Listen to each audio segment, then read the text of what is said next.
వచనం.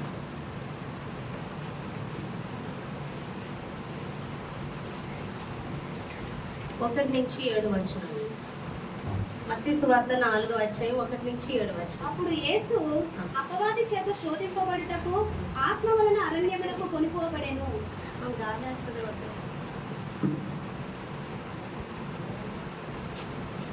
హల్లెలూయా. అప్పుడు యేసు అపవాది చేత శోధింపబడుటకు ఆత్మ వలన అరణ్యమునకు కొనిపోబడెను. 40 దినముల రాత్రులు ఉపవాసం ఉండిన పిమ్మట గొంతు పెరగాలి. ఆయన ఆకలి కొనగా ఆ శోధకుడు ఆయన యొద్దకు వచ్చి, నీవు దేవుడి కుమారుడు అయితే ఈ రాళ్ళు రొట్టెలగునట్లు ఆజ్ఞాపించమనెను. అందుకైన మనుష్యుడు రొట్టె వలన మాత్రము కాదు గాని దేవుడి నోట నుండి వచ్చి ప్రతి మాట వలన జీవించినని వ్రాయబడి ఉన్నదనెను. అంతటా అపవాది పరిశుద్ధ పట్టణమునకు ఆయన తీసుకొని పోయి దేవాలయ శిఖరమున ఆయన నిలబెట్టెను. నీవు దేవుని కుమారుడివైతే క్రిందికి దుముకుము, ఆయన నిన్ను గూర్చి తన దూతలకు ఆజ్ఞాపించెను, నీ పాదం ఎప్పుడైనా రాతికి తగలకుండా వారు నిన్ను చేతులతో ఎత్తుకుందరు అని వ్రాయబడి ఉన్నదని ఆయనతో చెప్పాను. అందుకు యేసు, ప్రభువైన నీ దేవుని నీవు శోధింపవలదని మరి ఒక చోట రాయబడి ఉన్నదనెను.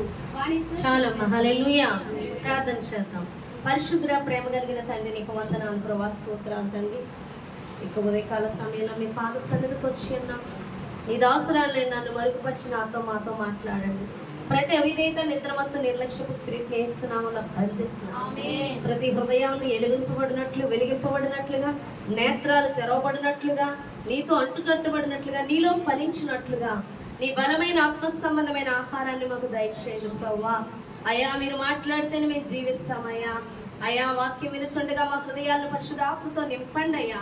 అయా తండ్రి, ఆత్మలో ఫలింపు దయచేయమని నజరేయుడైన యేసుక్రీస్తు నామములో అడిగి వేడుకలు పొందుకొని ఉన్నాము తండ్రి. ఆమేన్. హల్లెలూయా. జాగ్రత్తగా వాక్యం మీద మనం కాన్సంట్రేషన్ పెట్టి విందామండి. ఇటువంటి తలంపుల ఆలోచనలు కలిగి ఉండకుండా జాగ్రత్తగా విందాం. చూడండి, మనం ఇది చాలాసార్లు చెప్పుకున్నాం మత్తయి సువార్తలో. ఏమనంటే, యేసు ప్రభువారు బాప్తిసం తీసుకున్నాక, ఆత్మచేత నింపబడ్డాక ఆయన పరిశుద్ధాత్మ చేత అరణ్యమునకు కొనుకోబడి అక్కడ 40 దినములు ఉపవాసం ఉండడం చూస్తాం. అలా ఉపవాసం ఉన్న దినమున, ఉపవాస దినములు పూర్తి అయ్యేసరికి అపవాది వస్తాడు శోధించడానికి. అవునా కదా? శోధకుడు వచ్చెను అని ఉంది. ఎవరా శోధకుడు అంటే, అపవాది శోధించడానికి వచ్చి ఉన్నాడు.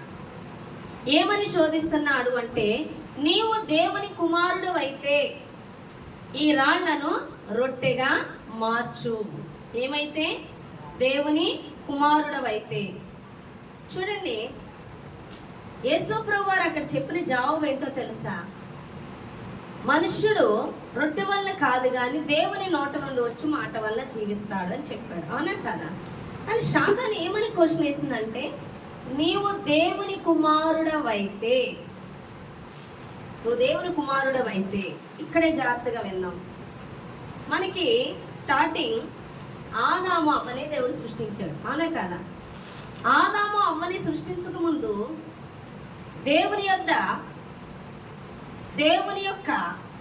దేవుడు కనపరిచే విధంగా, ఆయన హృదయాన్ని మెచ్చుకునే విధంగా శాతాను ఉండేది. ఎవరో లూసిఫర్. అర్థమవుతుందా? దేవుణ్ణి ఆరాధించడం కానీ, దేవుడికి ఇష్టమైన వాడిగా చక్కగా ఉన్నాడు వాడు అధికారాన్ని కలిగి ఉండి కూడా. అయితే ఎప్పుడైతే శాతాను దేవుని స్థానాన్ని ఆక్రమించాలని దేవునికి ఎదురు తిరిగిందో, వాడు అధికారాన్ని కోల్పోయాడు. ఇప్పుడు ఆ అధికారంలోకి ఎవరిని పెట్టాడు అంటే, మానవుని పెట్టాడు దేవుడు. అర్థమవుతుందా? ఒక ఎగ్జాంపుల్ చెప్తాను. ఓ రాజుగారు ఉన్నారు, మంత్రి గారు ఉన్నారే అనుకోండి. ఈ మంత్రి రాజుగారిని తీసేయాలని ప్లాన్ చేశాడు. నేనే రాజుని అవ్వాలని కుట్ర పన్నాడు. జాగ్రత్తగా సైన్యాధిపతిని అందరినీ చేతిలో తీసుకొని ఈ రాజునే తీసేద్దామని ప్లాన్ చేసినప్పుడు రాజుకి తెలిసాక మంత్రిని ఉంచుతాడా, తీసేస్తాడా? ఇప్పుడు మంత్రి ప్లేస్లోకి ఎవరిని పెడతాడు? వేరొక మంత్రిని పెడతాడు. అప్పుడు దాకా ఆ మంత్రి ఏ పనులు చేసేవాడు, ఆ పనులు ఎవరు చేస్తారు? కొత్త మంత్రి చేస్తాడు. ఇప్పుడు అదే సేమ్. ఇప్పుడు అపవాదిని తీస్తాడు కదా, ఇప్పుడు అధికారం ఎవరికి ఇచ్చాడంటే మనకి ఇచ్చాడు. మీకు అర్థమయ్యే రీతిలో మానవుడికి ఇచ్చాడు. ఇప్పుడు ఈ కొత్తగా వచ్చిన మంత్రి, ఈ మంత్రిని ఇంక పక్కకు వచ్చేయాలి. ఎవరు ఉండాలి? ఆయన ఉండాలి. అర్థమవుతుందిగా? అధికారం ఆయన ఇచ్చేసాడు కాబట్టి రాజు గారు, ఇంక ఈయన పక్కకు పెట్టాలి. అవునే కదా? వాడు ఇంక అధికారిగా పనిచేయడు, ఆ పాత మంత్రి, వీడే నిలబడాలి. అలాగా నిన్ను నన్ను మానవుని దేవుని మొదటి ఆదాముని సృష్టించి ఆదాముని పెట్టాడు దేవుడు. అర్థమైందా మీకు? ఆదాముని పెట్టి అధికారం అంతా ఇచ్చాడు. మనుష్యునికి ఎక్కువ అధికారం ఇచ్చాడు దేవుడు. అర్థమవుతుందా? దేవదూతల కన్నా అధికారం ఇచ్చాడు. సమస్తాన్ని ఇచ్చి ఏలండి, సంతోషించండి, నింపండి అని చెప్తే వీడెళ్ళి ఎక్కడికి వెళ్ళి ఎవరి చేతిలో చిక్కుకున్నాడు? అవ్వ చేతిలో చిక్కుకున్నాడు. ఎవరి చేతిలో? సాతాను చేతిలో చిక్కుకున్నాడు. ఏమైనా అర్థమవుతుందని నేను చెప్పే పాయింట్ కాన్సన్ట్రేషన్గా వినాలి. అధికారం అంతా ఇస్తే మానవుడికి అపవాదుని ఎదిరించి వాడిని పక్కకు దోసే అంటే మళ్ళీ వెళ్ళి ఆడి కిందకే వెళ్ళాడు మానవుడు కూడా. ఎవరు? ఆదాము. అర్థమవుతుందా? ఈ ఆదాము మళ్ళీ సాతానికి లోబడిపోయి, సాతాను ఏం చెప్పింది? అవత ఏం చెప్పింది? దేవుడు తినొద్దన్న పండు తినేలా ప్రేరేపించింది. తినొద్దన్నాడు, ఈ పండు తింటే చచ్చిపోతా ఉన్నట్టే. నిజమా? లేదు, మీరు దేవదూతల్లో అయిపోతారు, గొప్ప జ్ఞానం కలిగిన వారిగా అయిపోతారు. మరలా దేవునికి ఎదురు తిరిగేలా చేశారు. ఏ శాతానైతే దేవునికి సమానంగా చేసుకొని త్రోసివేయబడిందో మరలా వీళ్ళు కూడా దేవునితో సమానునిగా చేసుకునేలా ప్రేరేపించి పడగొట్టింది శాతాను. ఎక్కడ? ఏదేను వనములో పెట్టిన ఆదాముని. అర్థమవుతుందా?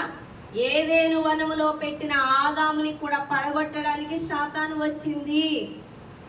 ఈ మానవుడి ద్వారానే శాతాను యొక్క స్థానాన్ని, అంటే శాతాను అప్పుడు దాకా అధికారం కలిగి ఉంది, దేవుని సంతోష పెట్టేదానికి. ఇప్పుడు దాన్ని తీసేసి మనల్ని పెట్టాడు, అది ఓర్చుకోలేకపోయింది, మనిషిని కూడా పడగొట్టింది.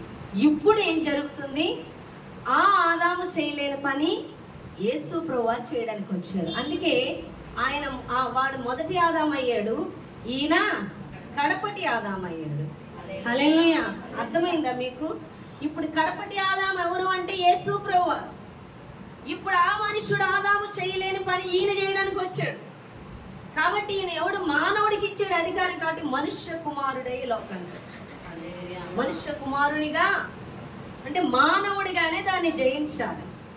కాబట్టి మనిషి అంటే దానికి లోతు ఉంటుంది. అయ్యాను మనం ఇప్పుడు ప్రస్తుతం అవసరమైంది నేను చెప్తున్నా. పైన ఇది పైనే మళ్ళీ అర్థమవుతుందా? ప్రెస్ ఆయన ఎలా వచ్చాడు? మనుష్య కుమారునిగా వచ్చాడు. కాబట్టి ఆయన మనుష్య కుమారుడిగా ఉండి చేయవలసిన పని చేయాలి. ఈ లోపు మళ్ళీ ఇక్కడ కూడా శాతాన్ని శోధించడానికి, ఆదామామనే పడగొట్టడానికి శోధించినట్లుగా మళ్ళీ ఇక్కడికి కూడా వచ్చి ఏమని మాట్లాడుతుంది? నీవు దేవుని కుమారుడవైతే ఏం చేయాలి? ఈ రాళ్ళను రొట్టెగా మార్చు. ఈయన మనుష్య కుమారుడుగా వచ్చిన్నాడు. దేవుని కుమారుడని ఆయనకి తెలియదా ఏంటి? ఇది చెప్పాలా? దీనికి నిరూపించుకోవాలి. ఆయన ఎందుకు వచ్చాడో ఆయనకి తెలుసు, దేనికి వచ్చాడో ఆయనకి తెలుసు.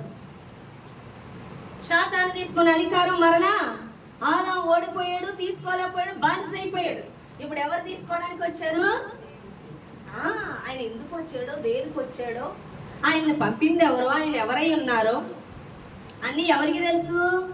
యేసయ్యకి తెలుసు. శాతాను తొందర పెట్టేసి శోధించేస్తే కంగారు పడిపోవడానికి ఆయన గ్రహింపు లేనివాడు కాదు. ఆయన ఎందుకు వచ్చాడో ఆయనకి తెలియనివాడు కాదు. ఆయన ఏం చేయవలసి ఉన్నదో ఆయనకి తెలియనివాడు కాదు. సమస్తమును ఎరిగినవాడు కాబట్టి శాతాను శోధనని ఎదిరించగలిగాడు.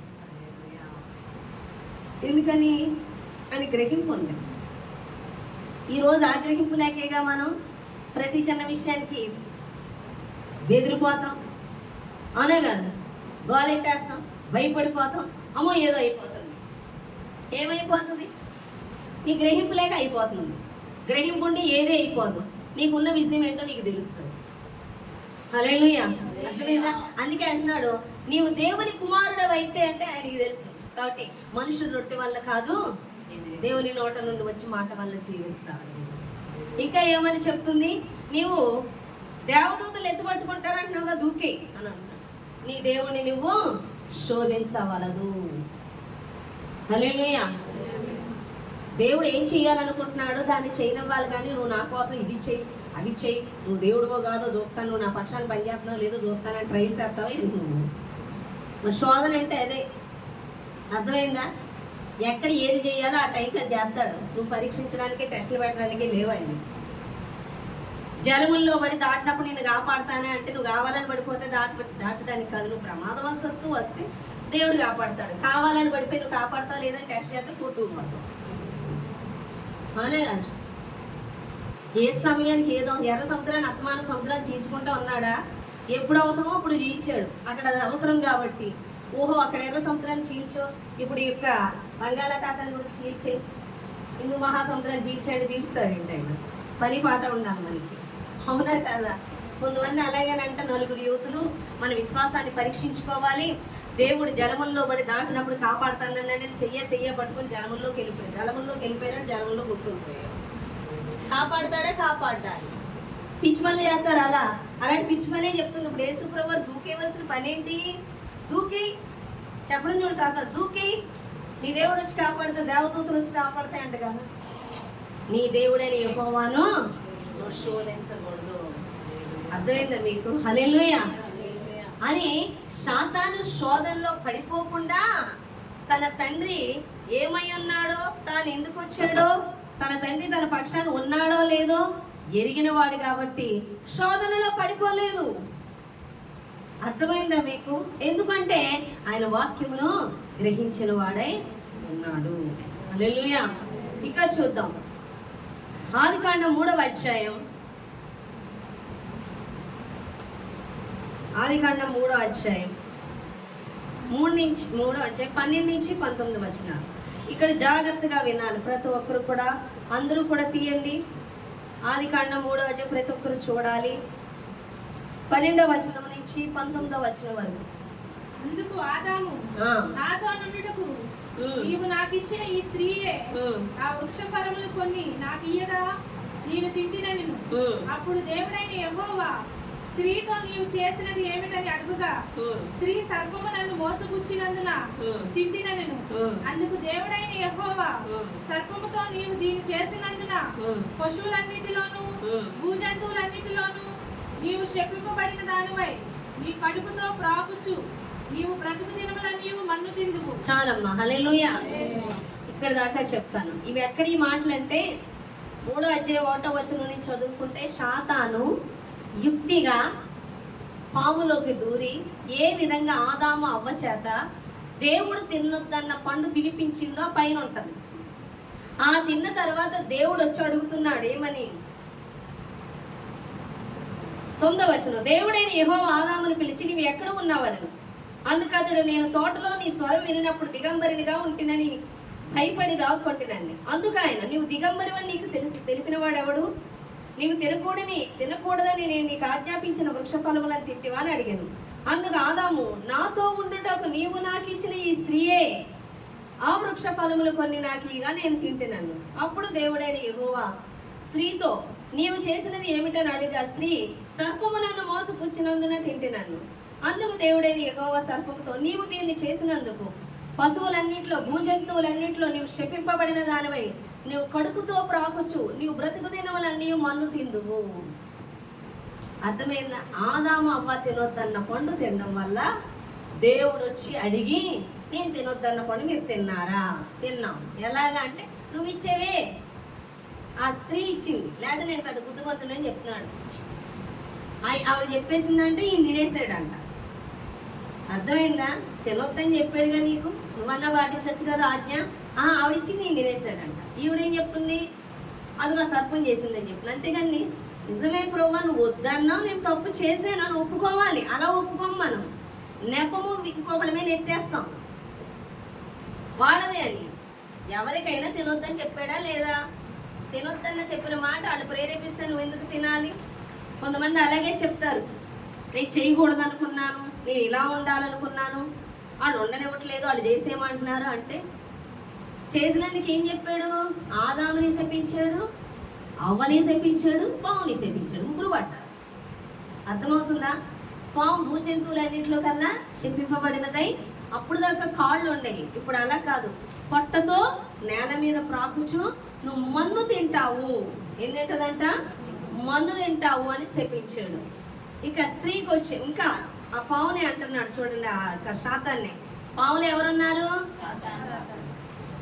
మరియు నీకును స్త్రీకిని నీ సంతానమునకును ఆమె సంతానమునకును వైరము కలుగజేసేది, అది నిన్ను తల మీద కొట్టును, నీవు దాన్ని మడి మీద కొట్టుదు అని చెప్పాను. హల్లెలూయా.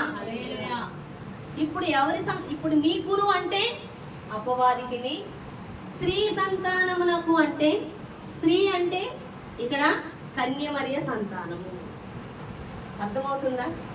స్త్రీ సంతానం అంటే కన్యమరియ సంతానమైనటువంటి లోక రక్షకుడు నీ తల మీద కొడతాడు, నువ్వు మడి మీద కొడతావు.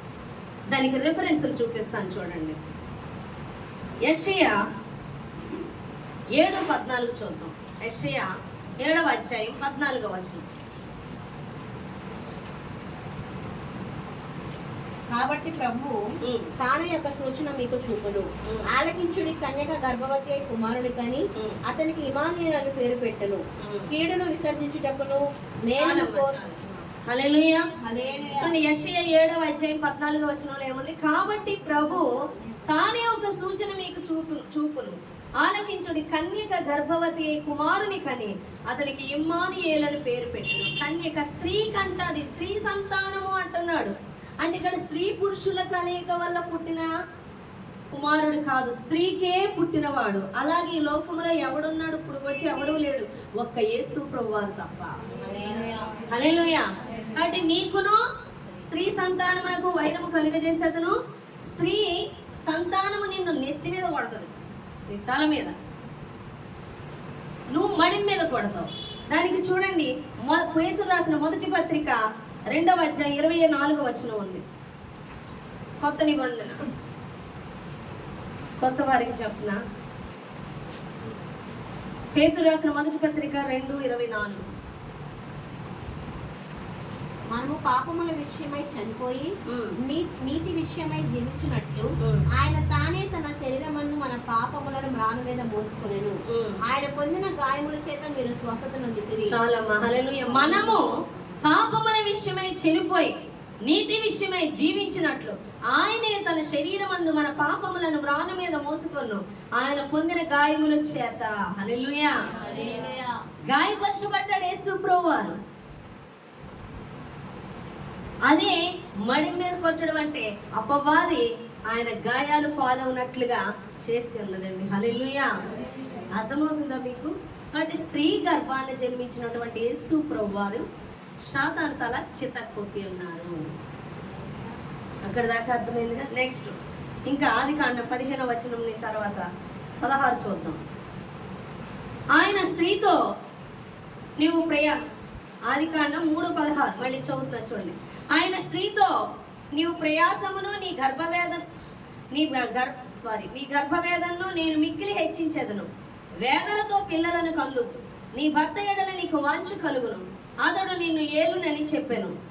ఆయన ఆదాముతో నీవు నీ భార్య మాట విని తినవద్దని నేను నీకు ఆజ్ఞాపించిన వృక్ష ఫలములు తింటివి గనుక నీ నిమిత్తము నేల శపింపబడి ఉన్నది. ప్రయాసముతోనే నీవు బ్రతుకు దినములన్నీ దాని పంట తిందువు, అది ముండ్ల తుప్పలను గచ్చ పొదలను నీకు మొలిపించును. పొలములో పంట తిందువు, నీవు నేలకు తిరిగి చేరు వరకు నీ ముఖపు చెమట కార్చి ఆహారము తిందువు. ఏలయనగా నేల నుండి నీవు తీయబడితివి, నీవు మన్నే గనక తిరిగి మన్నైపోదువు. అర్థమైందా? ఎక్కడి నుంచి తీయబడ్డాడు ఆదాము? నేల నుండి, అంటే మట్టితో చేయబడ్డాడు. నువ్వు మన్నుతో చేయబడ్డావు కాబట్టి తిరిగి మన్నైపోదువు అన్నాడు. అర్థమైంది ఇక్కడికి? ఇప్పుడు పావుని ఏమని శపించాడు? శాతాన్ని, పావుని నువ్వు మన్ను తింటావు అని చెప్పాడు. ఇప్పుడు ఆదాము ఏమై అన్నాడు? మన్నై అన్నాడు. అర్థమవుతుందా? ఇప్పుడు సాతాను పాము మన్ను తింటుంది అంటే ఇప్పుడు ఆదాము మీద అధికారము, ఆదాముకి శిరస్సు ఎవరై ఉన్నారు? అపవాదై ఉన్నారు. అర్థమవుతుందా మీకు? అంటే శాతానికి ఆదాము మీద అధికారం ఉందా లేదా? ఉంది కదండి. లోబడ్డాడు, తినొద్దన్న పండు తిన్నాడుగా, లోబడ్డాడుగా. ఇప్పుడు మన్ను తింటుంది పాము అంటే అధికారం కలిగి ఉన్నది ఆదాము మీద. ఆదాముకి శిరస్సు ఎవరై ఉన్నారంటే సాతానై ఉంది. ఇప్పుడు ఆదాము నుండి వచ్చిన సంతానం అంతటికి అధికారి ఎవరై ఉన్నారు? ఇప్పుడు అపవాది అయి ఉన్నాడు. అందుకే సాతాను అధికారం అందరి మీద ఉంది. ఇప్పుడు ఈ యొక్క సాతాను అధికారాన్ని తీసివేయడానికే ఆ ఆదాము వల్ల కారకుండా ఉండడం వల్ల రెండవ కడపటి ఆదాముగా యేసు ప్రభువారు ఈ లోకానికి వచ్చి ఆ అధికారమును తీసుకొని ఉన్నారు. మనందరి పాపముల నిమిత్తము, మన మరణం నుంచి విడిపించే నిమిత్తము ఆయన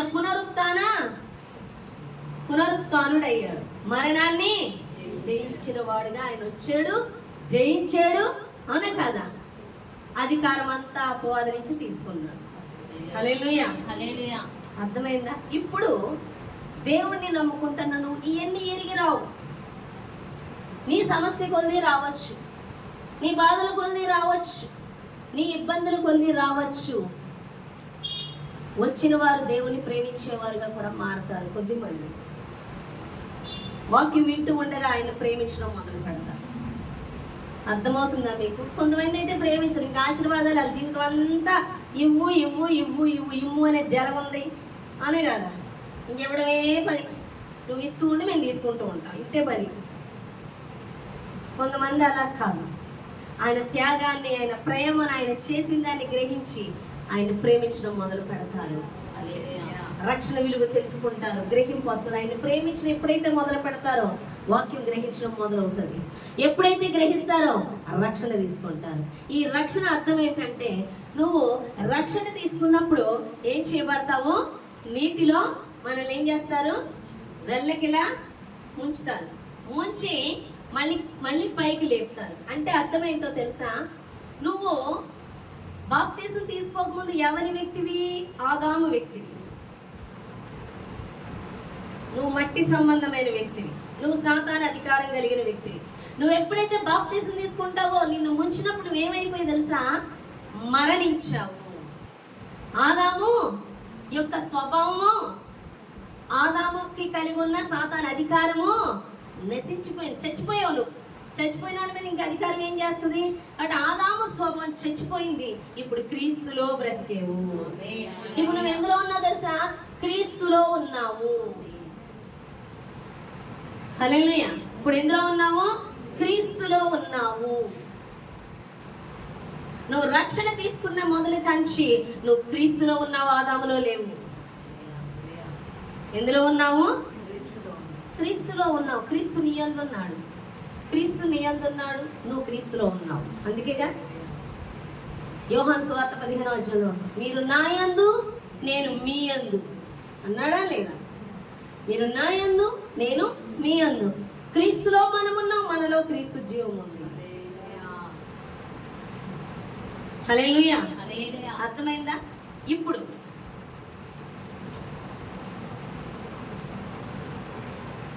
యాకోబు, ఇప్పుడు యోహాను రాసిన మొదటి పత్రిక 4వ అధ్యాయం 7 నుంచి 10 వచనాలు. యోహాను రాసిన మొదటి పత్రిక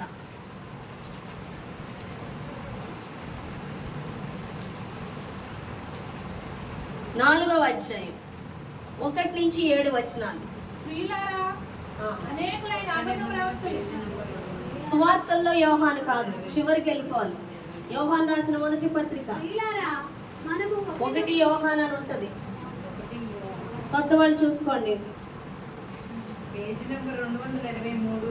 ఎవరు కూడా చూడకుండా వద్దు, వాక్యము చూస్తూ వినాలి. 4వ అధ్యాయం పేజ్ నెంబర్ 223. కొత్త వారికి సహాయం చేయండి. 223 పేజీ. 4వ అధ్యాయం 7 నుంచి 10 వచనాలు చదవండి.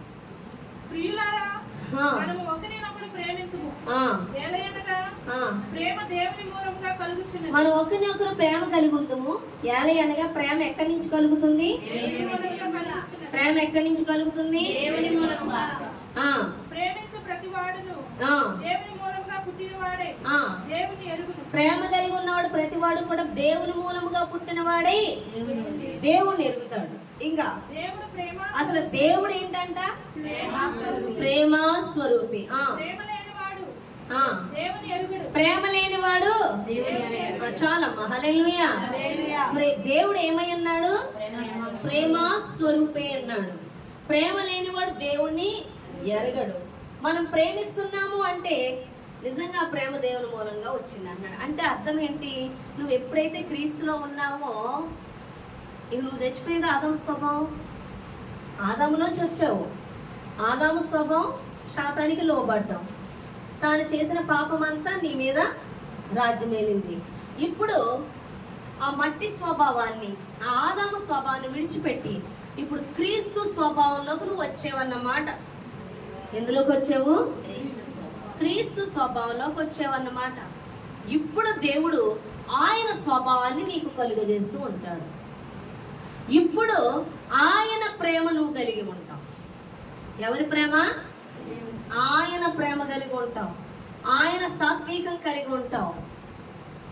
అర్థమవుతుందా? ఇంకోటి, క్రీస్తు ఏం చేశాడు? శాతాన్ని జయించాడు. జయించిన తర్వాత ఆ విజయం ఎవరికి ఉంటుంది? ఇప్పుడు ఇండియా ఉంది క్రికెట్ టీము. ఇండియా టీం గెలిచింది అనుకో, మనం గెలిచినట్టే కదా. ఇండియా పక్షాన వెళ్ళింది టీం, అది గెలిచింది. అప్పుడు నువ్వు ఇండియా గెలిచిందంటే నువ్వు గెలిచావంటే నేనే గెలిచానంట. ఇండియా టీం గెలిస్తే నేను గెలిచానని అంటాం, అవునా కదా? మన ఇండియా వాళ్ళం కాబట్టి. అలాగే క్రీస్తులో ఉన్న మనం క్రీస్తు గెలిచినప్పుడు ఆ విజయం మందా కాదా? శాతాన్ని మనకి అధికారం ఉంటుందా ఉండదా? హల్లెలూయా. అర్థమైందా మీకు? కాబట్టి క్రీస్తులో ఉన్నప్పుడు క్రీస్తు స్వభావంలోకి మనం మలచబడతాము. ఆ ప్రేమ వేరు, ఇప్పుడు ప్రేమ వేరు. ఏంటి ఆ ప్రేమ అంటే మీకు నేను కొంచెం చెప్తాను. ఏంటంటే, నేను దేవుని ఎరగక ముందు మాకు దగ్గరగా కొంచెం శ్మశానాలు ఉన్నప్పుడు తీసుకెళ్తూ ఉండేవారు చనిపోయిన వాళ్ళు. నేను చూస్తూ ఉండి నేను అనుకున్నాను, ఏదో ఒక రోజు మా ఇంటిని కూడా తలుపు దాడుతుంది. ఏంటి? మరణం అనేది, అవునే కదా? ఏ గృహాన్ని తట్టకుండా ఉంటుందా ఏంటి? ప్రతి ఒక్క గృహాన్ని మరణము తడుతుంది. నా తల్లిదండ్రులు కూడా ఏదో రోజు చనిపోస్తారు. నాకన్నా ముందుగా మా అన్నయ్య, మా చెల్లెళ్ళు భయపడిపోయారు. అప్పటికి నేను 6th 7th చదువుతున్నాను, 8th. భయపడిపోయారు. అసలు ఎందుకు పుట్టించడం, ఎందుకు చంపాడు? వీళ్ళు చచ్చిపోతే నేను బ్రతకగలనా? చాలా భయపడి ఏడ్చేదాన్ని. నేను తట్టుకోగలనా? నేను ఉండగలనా? నాకు చాలా ప్రేమ మా అమ్మ మా నాన్న అంటే. అది చనిపోతే నేను బ్రతకలేను. పిల్లల్లో అప్పుడు ఆడలేక మనం ఎక్కువ ప్రేమిస్తాం, మేము ఉండలేము అన్న బాధ నేను పడిపోయాను. తర్వాత నేను కొంచెం దేవుడు తెలుసుకున్నాక మా ఇంట్లో మా నాన్నగారికి కానీ, మా నాన్నగారికి అసలు ఇష్టం ఉన్నది వేసుకోవాలని. నేను వేసేది తెలుసుకోవడం నాకు ఇష్టం. చిన్నప్పుడు ఇది ఎందుకు ఇష్టమో నాకే తెలియదు. దేవుడు మహాకృప అనుకోవాలంతే. నేను దేవుని దగ్గరికి ఒక సేవకురాల దగ్గరికి వెళ్ళడం రావడం చేస్తుంటే మా నాన్నగారు దేవునికి వ్యతిరేకంగా మాట్లాడడం, మా అమ్మగారు మా అమ్మగారు అంతగారు మా అన్నయ్య మాట్లాడడం, ఇవన్నీ విన్నప్పుడు వాళ్ళ మీద కోపం వచ్చేది నాకు. ఈయనే దేవుడు, వీళ్ళకి ఎందుకు తెలియట్లే? వీళ్ళకి ఎలా చెప్పాలి, ఎలా చూపించాలి ఈయనే దేవుడని అని వాళ్ళ మీద నాకు కోపం వచ్చింది. నేను సేవకురాల దగ్గరికి వెళ్తున్న కొత్తలో అనేవారు, నువ్వు నీ ఇంటి వారి కోసం ప్రార్థన చెయ్యి, వాళ్ళు దేవుళ్ళకి రావాలంటే. మనసులో నేను అనుకునేదాన్ని, ఎందుకు చేయాలి? అలా పొగరు ఎక్కువగా ఉంది. నా దేవుడు తిడుతున్నారు, తీరని బాధ. నేను చేయను. శ్రమలు వస్తే, కష్టం వస్తే అప్పుడు అలా తిరుగుతాను, నా స్వభావం అని నేను అనుకొని చేసేదాన్ని కాదు ప్రేరు. ఇప్పుడు అవసరం ఏంటి? ఈ దేవుడు వాళ్ళు ఒప్పుకుంటలేదుగా అని నేను కోప్పడేదాన్ని మనసులో. తర్వాత వివాహం అయింది నాకు. అన్యులు మ్యారేజ్ చేశారు, కానీ నేను దేవుని విడిచిపెట్టలేదు. దేవుడు మహాకృపను బట్టి నన్ను ప్రత్యేకపరిచాడు, అభిషేకించాడు. హృదయంలో ప్రసవ వేదన మొదలైపోయింది. పెళ్లికి ముందు తిరిగినంతగా సేవకులతోని పరిచర్యకి సన్నిధికి ఇప్పుడు పెళ్ళి అయ్యాక నాకు చేసింది ఇంట్లో వాళ్ళు ఎవరు మారలే, అన్యులకి ఇచ్చాను. వాళ్ళకి తెలుస్తుందా నా బాధ? నేను ఏడుస్తూ ఉన్నప్పుడు ఒక రోజు మా ఇంటికి వెళ్ళినప్పుడు మా ఇంటి దగ్గర ఒక అమ్మాయి వచ్చిన అమ్మాయి కోసం డిస్కషన్ చేసుకుంటున్నారు. ఏంటి అమ్మాయి అంటే, ఆ అమ్మాయి వాళ్ళ హస్బెండ్ చాలా చిన్నపిల్లలు. అప్పటికి వాళ్ళ హస్బెండ్కి ఒక 22 ఏళ్ళు ఉంటాయేమో, ఇతనికి 19 ఏళ్ళు ఉంటాయి. ఒక పాప పుట్టేసింది. ఇంత పాప ఉంటుంది దగ్గర. అంత పాప ఉంటే ఆ పాప చిన్న చిన్న మాటలు మాట్లాడుతుంటే మా అమ్మ చిన్న షాప్ పెడితే ఆ షాప్ దగ్గరికి వచ్చేవాడు అనమాట. దేవుని నమ్ముకోమంటే అమ్మ నేను నమ్ముకోను అనేది, ఈ లోకంలో అన్ని అలంకరించుకోవడాలు గట్ట పోతాయి, నేను నమ్ముకోను అనేది మా చెల్లి చెప్తూ ఉంటే. తర్వాత మాట్లాడుకుంటున్నారు ఏంటంటే వాళ్ళ హస్బెండ్కి తనకి గొడవ అయిందంట. ఉదయం వాళ్ళ హస్బెండ్ కొంచెం పల్లెటూరు కొంచెం దగ్గరలో మా అమ్మగారి ఇంటికి వెళ్ళిపోతానని వెళ్ళిపోయాడంట. వెళ్ళిపోయాక వస్తాడులే అని ఊరుకున్నది, ఫోన్లు లేవాళ్ళకి. వారం రోజులు అయిపోయింది, రెండో వారం అయిపోయింది, కబురు వచ్చిందంట పోలీస్ స్టేషన్ నుంచి. వెళ్తే వాళ్ళు అమ్మాయి బట్టలు మీ వారి అని అడిగితే అవునంటే ఆయన యాక్సిడెంట్లో చనిపోయారు, మాకైతే ఎవరు దొరకలా, మేమే అబ్బాయిని ఇది చేస్తామని చెప్తారు. అది చెప్తుంది కానీ ఆ అమ్మాయికి వేదన అనేది ఏమీ లేదు. అది విన్నా నేను మొదలెట్టానండి దుఃఖం, ఏడ్చేస్తున్నా, భయపడిపోతున్నా.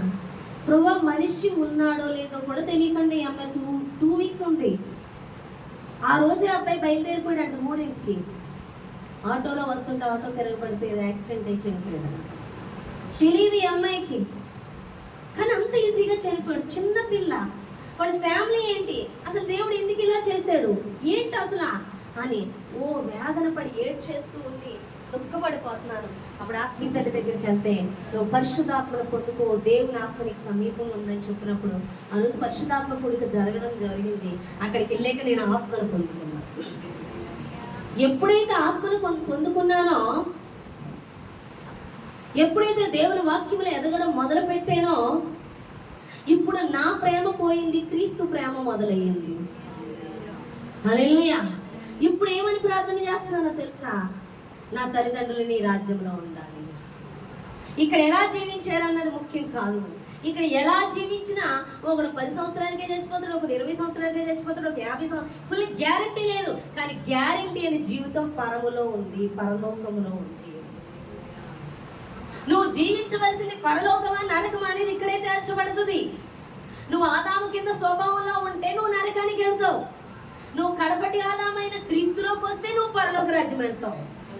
ఇప్పుడు కడపటి ఆదామైన క్రీస్తులోకి ప్రతి ఒక్కరిని చేర్చుటకు ప్రసవ వేదన కలిగి ఉన్నాను. ఇప్పుడు క్రీస్తులో ఉన్న నీవు, క్రీస్తు ఏం చేశాడు ఈ లోకానికి? క్రీస్తు పరలోక రాజ్యంలో ఉన్నప్పుడు ఆయన మహిమను కలిగి ఉన్నాడు, ఆయన దేవునిగా ఉన్నాడు, ఆయన సర్వాధికారము కలిగి ఉన్నాడు. కానీ దేవుడు ప్రేమ స్వరూపి. నీవు నేను పాపము చేత నరకానికి వెళ్ళకూడదని ప్రేమించి తన యొక్క మహిమను విడిచి, అది త్యాగం, ఈ లోకానికి వచ్చాడు. తండ్రి చిత్తము చేయడానికి వచ్చాడు, తన ఇష్టం చేయట్లేదు, అది త్యాగం. తన ప్రాణాలను మన కొరకు పెట్టడానికి సిద్ధపడ్డాడు, అది త్యాగం. తన ప్రేమ నశించిపోతున్న దాన్ని వెతికి రక్షించడం, అది త్యాగం. దేవుడు ఎప్పుడు కూడా ఇచ్చుట్టే చెప్పాడు కానీ లాక్కోవడం లేదట. యేసు ప్రభువు తన గురించి ఆలోచించుకోవడం ఎక్కడా లేదు. తండ్రి చిత్తమును చేయుట, ఈ స్వభావంలోకి నువ్వు వచ్చేస్తావు. నువ్వు క్రీస్తులో ఉంటే నీకు ఆ స్వభావం వచ్చేస్తుంది. నశించిపోతున్న ఆత్మల ఎడల భారం మొదలైపోతుంది. నీ కోసం బ్రతుకు, క్రీస్తు కోసం బ్రతుకుతావు.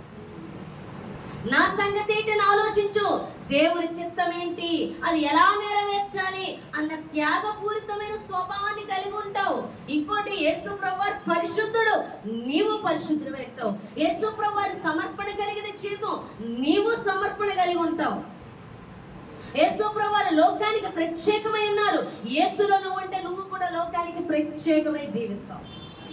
ఈ లక్షణాలు క్రీస్తులో నువ్వు ఉన్నప్పుడు, ఆ అభిషిక్తుని కింద ఉన్నప్పుడు ఆ స్వభావం నువ్వు కలిగి ఉంటావు. నువ్వు ఎప్పుడైతే ఆ స్వభావాన్ని ధరించుకుంటావో అపవాదిని ఎదిరిస్తావు, దేవునికి లోబడి ఉంటావు, దేవుని చిత్తము చేస్తావు, సాతాను కాడి క్రింద ఉన్న వారిని విడిపించగలుగుతావు. అప్పుడు నువ్వు సువార్త ప్రకటిస్తున్నప్పుడు క్రీస్తులో ఉన్న జీవము నీలో ఉంది కాబట్టి ఆ జీవం కలిగిన వాక్యము ఇతర ఆత్మలను తాకుతుంది.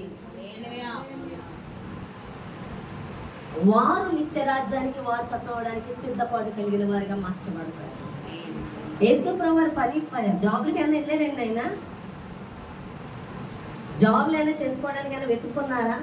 మరి ఆయన పరిచయకు వచ్చే శిష్యులు వచ్చారా లేదా? పోషించడానికి ఏం చేశాడు ఆయన? ఆయన చేశాడా? పోషించాడా లేదా? ఎంతమందిని పోషించాడు? కొండ మీద ప్రసంగానికి 5,000 మంది వస్తే 5,000 మందికి ఎక్కువే, జెంట్స్కి 5,000 మంది అని చెప్పాడు. వాళ్ళ భార్యలు వాళ్ళ పిల్లలు రెట్టింపు ఉంటారా ఉండరా? వాళ్ళందరినీ పోషించాడా లేదా? ఏ జాబ్ చేశాడు? సాఫ్ట్వేర్ చేశాడా? చెప్పండి. మరి ఏం చేశాడు? సంపాదించాడు. తాను పంపిన తండ్రిని తాను ఎరిగి ఉన్నాడు. ఏంటి సమస్తాన్ని సృష్టించిన దేవుడు ఏంటి పోషించలేడా? తన తండ్రి ఏమై ఉన్నాడో, తాను ఏమై ఉన్నాడో, తాను ఎందు నిమిత్తం వచ్చి ఉన్నాడో చూడండి. ఒక మాట ఉంటుంది, లాజరు లేచిరా అని చెప్పినప్పుడు అంటాడు, తండ్రి నా మనవి నువ్వు ఎల్లప్పుడూ ఆలకిస్తావని నాకు తెలుసు, నేను సంతోషిస్తున్నాను. తెలుసు ఆయనకి. మనకి అది తెలియదు, మనకి ఆ విషయాలు తెలియవు. అటువంటి ఆత్మీయ స్థితిని మనం కలిగి ఉండం. మనం ఎంతసేపు భూమి మీద పాపులాడుతూ ఉంటాం. ఎంతమందికి అర్థమైంది? హల్లెలూయా. కాబట్టి క్రీస్తులో ఉన్న నువ్వేమవుతావు? త్యాగం. నా తల్లిదండ్రుల కోసం అదే ప్రార్థన చేసేదాన్ని. దేవుడు అన్నాడు, వీళ్ళేనా నీ తల్లిదండ్రుల కోసమేనా? విజయవాడలో చూడు, వీళ్ళందరూ నీ తల్లిదండ్రులు అంటుంది కదా. క్రీస్తులో ఉన్నప్పుడు మనం అందరం కూడా సహోదరులు అవుతాం, సహోదరులు అవుతాం అనే కదా. అందరూ ఒక కుటుంబం అవుతాం. ఈ భూమి మీద ప్రజలు ఎవరో అనుకుంటారు, మనోళ్ళు కాదని. కానీ దేవుడు ఎవరు, మనం ఎవరో తెలిసినప్పుడు వీళ్ళందరూ కూడా మన వాళ్ళే, ఒక కుటుంబం అని మనకి తెలుస్తుంది. అలా తెలిసినప్పుడు వారి కోసం మనం ప్రార్థన చేస్తాం. నువ్వు చేయి ప్రార్థన. వీళ్ళుగారా అన్నప్పుడు, ప్రేమ కలిగినప్పుడు నశించిపోతున్న ఆత్మల ఎట్లా ప్రార్థన చేయడం మొదలుపెట్టాను. నేను ప్రార్థన చేయడం మొదలుపెట్టినప్పుడు నన్ను డిస్టర్బ్ అవ్వలేదు దేవుడు. నా ప్రార్థన డిస్టర్బ్ అవ్వలేదు. నాకు ఏది అవసరం ఆయన సమకూర్చాడు. నాకు ఏది అవసరం ఆయన ఇవ్వడం మొదలుపెట్టాడు. ఏది నాకు కొదువు కాలేదు. యేసు ప్రభు శిష్యుని పంపించినప్పుడు మీకు ఏమైనా కొదువైందా? పంచెక్కిన కొదువు కాల, సర్వ సమృద్ధి వచ్చి. కానీ మీరు నశించిపోతున్న ఆత్మల ఎడల భారం ఎప్పుడు కలిగి ఉంటారంటే క్రీస్తులో ఉన్నప్పుడు. త్యాగము చేసే హృదయం వస్తుంది, ఇచ్చే హృదయం వస్తుంది. అంతవరకు క్రీస్తులో లేనప్పుడు నీ కోసము జీవిస్తావు. నీ సంతోషం, నీ శరీర సుఖం, నీ ఆనందం. క్రీస్తు కోసం బ్రతికేక, ఆదాము యొక్క స్వభావం నశించిపోయాక ఇక పరిశుద్ధ అలంకారాలు మొదలు పెడతాం. పరిశుద్ధంగా జీవించడానికి చూస్తాం. లోకంలో కలవడానికి చూడలేవు. క్రీస్తులో ఉండడానికి చూస్తావు. క్రీస్తు ప్రేమను చూపిస్తావు. క్రీస్తు యొక్క పరిశుద్ధతను నువ్వు కలిగి ఉంటావు. క్రీస్తు స్వభావాన్ని నువ్వు చూపిస్తావు. ఇచ్చే స్వభావం కలిగి ఉంటావు. అర్థమవుతుందా మీకు? ఆయన భారము, ఆయన ఆకలి నీవు కలిగి ఉంటావు. ఆయన సువార్త ప్రకటించాలన్న, నశించిపోతున్న ఆత్మలను వెతికి రక్షించాలన్న భారం నువ్వు కలిగి ఉంటావు. తండ్రి చిత్తమును ఆయన ఎలా నెరవేర్చినాడో నువ్వు కూడా ఆయన ఇష్టమే చేస్తావు. ఎంతమంది కాదు? హల్లెలూయా. ఇది నిజమైన ప్రేమ అంటే. ప్రేమ అంటే అయ్యో మన శరీర సంబంధమైన ప్రేమను చూపిస్తారు. అయ్యో పాపం, దీనికి కాదు నువ్వు చూపించవలసింది. దేనికి చూపించాలి? ఆత్మ గురించి ఆలోచించాలి. ఆత్మ సంబంధంగా నశించిపోతున్నారన్న విషయం నువ్వు చూడాలి. కుంటి వాళ్ళని చూసి, గుడ్డి వాళ్ళని చూసి, వాళ్ళని చూసి, వీళ్ళని చూసి జారి పడిపోతూ ఉంటాం. అదే కదా, చచ్చిపోయిన వారిని చూసి బాధపడిపోతూ ఉంటాం. మరి యేసుకి ప్రేమ లేదా? నిజమైన ప్రేమ ఏంటంటే శరీరాన్ని విడిచిపోయినా పర్వాలేదు, మన ఆత్మ పరలోక రాజ్యం అంటారు. ఆత్మ సంబంధాలు కూడా చనిపోతాం. ఓ గవర్నమెంట్ అక్కడ అవసరం లేదు. పరలోక రాజ్యంలో ఇక్కడ ఉంటేనే శ్రమ. పరలోక రాజ్యంలో పని అయిపోయింది, ఇక్కడ పని అయిపోయింది, వెళ్ళారు. పని అవ్వబోతూ ఉంటారు. అర్థమవుతుందండి? పని చేయించుకోవాలంటే ఆత్మ సంబంధం విస్తారమైన పని చేయించుకుంటారు. కానీ ఆత్మ లేని వాళ్ళు, క్రీస్తులోకి రాని వాళ్ళు, శాతాని కాడి కింద ఉన్న వాళ్ళు నరకానికి వెళ్ళిపోతారు. వాళ్ళ ఆత్మల పరలోక రాజ్యానికి వెళ్ళాలి అనే ప్రసవ వేదన ఉండాలి. యేసు ప్రభువారు ఎలా త్యాగం చేసి ఈ లోకాన్ని రక్షణలోకి నడిపించడానికి లోక రక్షకుడికి వచ్చి ఉన్నాడో, ఈరోజు నీవు కూడా అటువంటి త్యాగాన్ని కలిగి ఉన్నప్పుడు, అటువంటి సమర్పణ కలిగి ఉన్నప్పుడు, అటువంటి పరిశుద్ధత కలిగి ఉన్నప్పుడు, నువ్వు లోకము నుండి ప్రత్యేకపడి జీవిస్తున్నప్పుడు, నువ్వు సువార్త ప్రకటిస్తున్నప్పుడు ఆత్మను కదులుతాడు. అది అప్పుడు కదా నీలో జీవమేది, నీలో సమర్పణ ఏది, నీలో పరిశుద్ధత ఏది?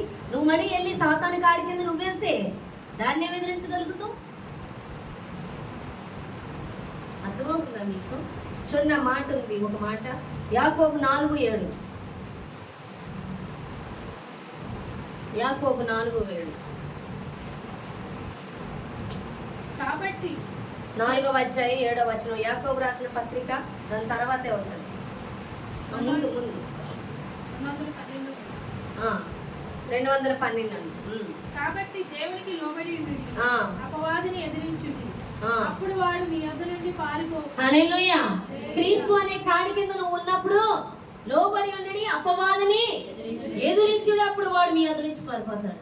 అపవాది శోధించేస్తున్నాడు, అపవాది బాధ పెట్టేస్తున్నాడు, అపవాది వాళ్ళు ఎందుకు వచ్చేస్తే నువ్వు దేవునికి లోబడితే? అర్థమవుతుందా మీకు? నువ్వు దేవునికి లోబడి ఉండడి, అపవాదిని ఎదిరించుడు, అప్పుడు వాడు మీ యొద్ద నుంచి పారిపోతాడు. నువ్వు లోకానికి లోబడితే, లోక సంబంధాలకు లోబడితే, లోకానికి నువ్వు ఇష్టపడితే, లోకానికి దాసం అయిపోతే నువ్వు మరలా ఎవరి కింద ఉంటున్నావు? శాతాని క్రిందకి. అది నీకు శిరస్సు అయిపోతుంది, అది నీవు అధికారం చేస్తుంది నీ మీద. అప్పుడు నువ్వు పరలోక రాజ్యమే కాదు కదా, ఇహపరంగా కూడా దాన్ని జయించలేవు.